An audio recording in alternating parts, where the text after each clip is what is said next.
저는 전혀 병행할 수가 없었어요. 저는 일하는 동안에 제 가구를 하나 디자인을 못했어요. 앞으로는 그 창작 욕구와 이런 현실과의 사이에서 어떻게 좀 타협을 하시고 싶으신지.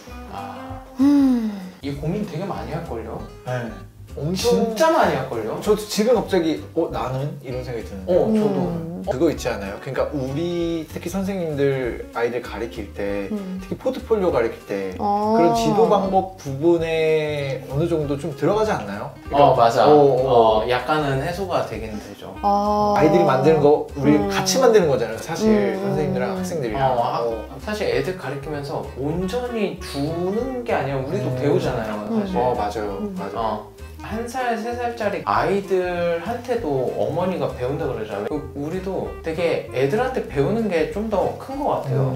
그거 너무 극공감합니다. 애들 진짜 아이디어가 말도 안 되는 아이디어인데 되게 냉정하게 생각해보면은 이런 아이디어가 가끔가다 또 있다. 그래서 배우는 것도 되게 많아가지고 이거 내 작업에 써보면 뭐 이런 생각을 가끔가다가 하지. 맞아요. 학생들도 그거를 알까요?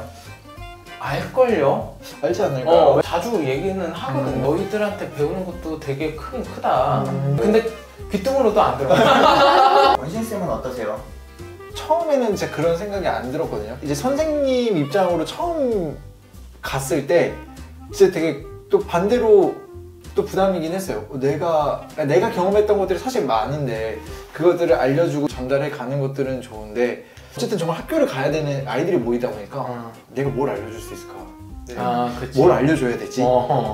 그런 것들이 되게 부담이었는데 연차가 쌓이니까 이게 그냥 같이 가는 거구나. 매해 다른 친구들 만나면서 나도 배우고 나도 또 입시한다라는 생각을 어떻게 보면 저희는 계속 N수생들인 거잖아요. 저희 선생님들은. 근데 요즘 좀 생각은 제 전공이 나무 쪽이다 보니까 뭐 자르고 하는 그런 것들이 있어요. 이런 기구들을 학원의 이름으로 들여서 나도 뭐 이걸 이용해야겠다. 아까 전에 그 욕망 푼다는 게 약간 이런 거 같은데. 이제 기구를 하나하나씩 사서 진쌤에게도 선생님 이래서 필요해요. 그래서 탁 사놓고 이제 내가 이용하고 있고. 나 물음표 필요하구나. 그래요? 그래 필요하구나. 그래 보려고 합니다. 요걸 보시는 분들께서는 사실 뭐 학생도 있겠지만 학부모님들도 계실 것 같거든요. 그러면 약간 내가 내는 학원비가 이런 데 쓰이겠구나 하실 것 같은데. 근데 그건 확실히 있는 것 같아요. 있으면 훨씬 학생들이 작업하기 편한 건 확실하니까. 맞죠. 결국에 학원이 이 학생이 만들고 싶은 것들을 우리가 이제 도와줘야 되는데 어떻게 조금 더 편하게 도와줄 수 있어요? 단순히 그거 차이인 것 같아요. 기구가 있고 없을 때. 맞아요. 장비빨을 무시를 못하니까.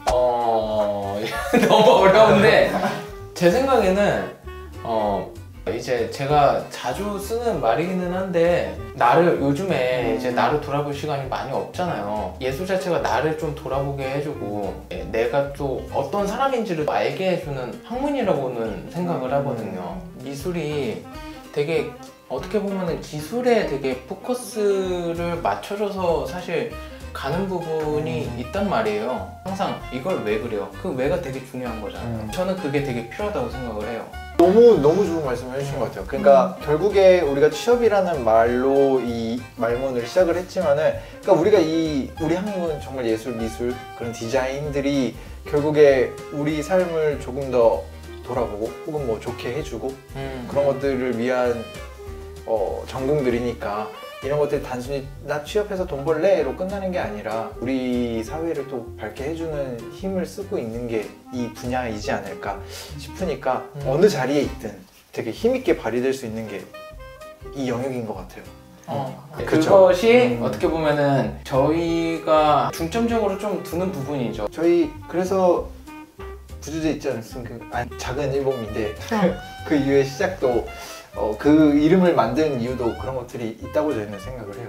저도 한때는 기술에 이렇게 집착해서 애들한테 당연히 엄하게 화도 엄청 내고 그랬는데 근본적으로 내려가다 보니까 조금 시각을 좀 달리 해야 되는구나 생각이 좀 많이 들더라고요. 그래서 항상 저희는 그거를 좀 중요하게 생각을 하고 접근을 하는 것 같습니다.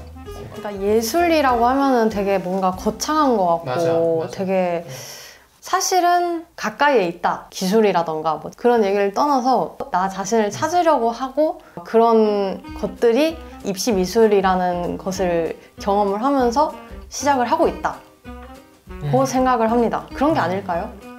그것도 있어요. 이 말을 들으면은 그림을 기술적으로 엄청 뛰어나게 그리는 것도 예술인데 너무 기술 우리는 조금 더 자기 자신에 치우쳐져 있다는 거죠. 내가 왜 이걸 좋아할까부터 시작을 하는 거지. 나 자신에 대해서 그렇죠, 알게 그렇죠. 하는. 근데 일본 미술대학에서 저는 사람으로서 되게 성장한 거를 되게 많이 느끼거든요. 인간 됐다. 예를 들어 뭔가 이케아 같은 거 가구를 살면은 조립을 할 필요가 있잖아요. 저는 한국에서 지냈을 때는 하기 싫고 누구 시키고 싶고 그랬거든요.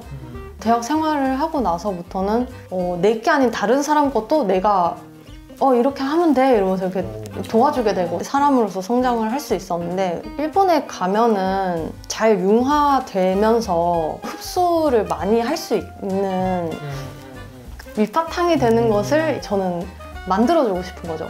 흙을 다져놓는다고 해야 되나요? 학원에서 이제 학생들 대할 때도 제가 일본 미대에서 겪었고 느꼈던 것들을 바탕으로 이런 것도 있어 라고 이렇게 조금 보여주고 싶은 것도 있고 미술 이외의 그런 자세, 태도적인 부분에서 그림으로만 실기로 끝나면 모르겠는데 그렇게 안 돼. 그게 아니잖아요. 일본 이렇게 미대는. 면접이랑 지망 안 요서랑 그래서 다 모든 있으니까. 면모들을 선생님들이랑 공유를 하면서 달려가야 되다 보니까 그래서 더 그런 것 같아요. 맞아. 맞죠. 그래서 테크닉 기술 뭐 이런 거에 집중을 하는 것에 대해서 막 되게 경계하게 된다니까. 이제 점점 더. 맞아요. 테크닉은 진짜 좋은데 포트폴리오도 진짜 좋은데 떨어지는 경우도 진짜 많잖아요. 너무 많죠. 많죠. 진짜로 그 마음 찢어지죠. 네. 근데 사실은 운도 되게 네, 운도 진짜 하고, 정말 음. 운도 있어요. 맞아요. 일정에서 운이 진짜 중요하죠. 진짜 중요하기는 해요. 저는 역시나 승재랑 좀 비슷한데 제가 경험했던 것들이 준비하는 학생들에게 도움이 됐으면 좋겠죠. 저는 어쨌든 현역도 아닌 꽤 늦은 나이에 일본 미대를 준비를 했고 그 전까지는 뭐 미술, 연필로 그림을 그린 건 상상치도 못했습니다. 그랬던 저도 뒤늦게 일본 미대를 들어가면서 그리고 제 나이에도 신경 쓰지 않는 내 동기들 나이를 물어본 일은 거의 없었지만은 알려줘도 그냥 친구예요. 네, 그냥 전혀 상관없어. 동안이니까 그런 거 아니에요? 그러지 않을 것 같아요. 그래요? 네, 근데 그런 상황에서도 되게 진짜 잘 어울릴 수 있었고 근데 물론 노력은 필요합니다. 나도 그들이 손을 내밀어 주는 만큼 그리고 이제 나아가 이제 취업할 때조차도 다른 친구들 현역 많잖아요. 23? 막 이렇게밖에 안 되는데 근데 저는 이미 30살 기업에서도 조차 제 이 나이를 한 번도 안 물어봤어요. 나이 왜 이렇게 많아? 그런 것도 아무것도 없었기 때문에 이제 앞으로 늦게 준비하는 친구들에게든 혹은 뭐 현역으로 가는 친구들에게든 저 언신쌤이 저렇게 해왔다더라. 근데 그런 곳이 일본이라더라. 그런 곳이 일본 미대라더라. 이런 것들이 되게 좋은 동기부여가 되었으면 좋겠어서 저는 그런 것들을 많이 알려주고 싶어요. 동기부여.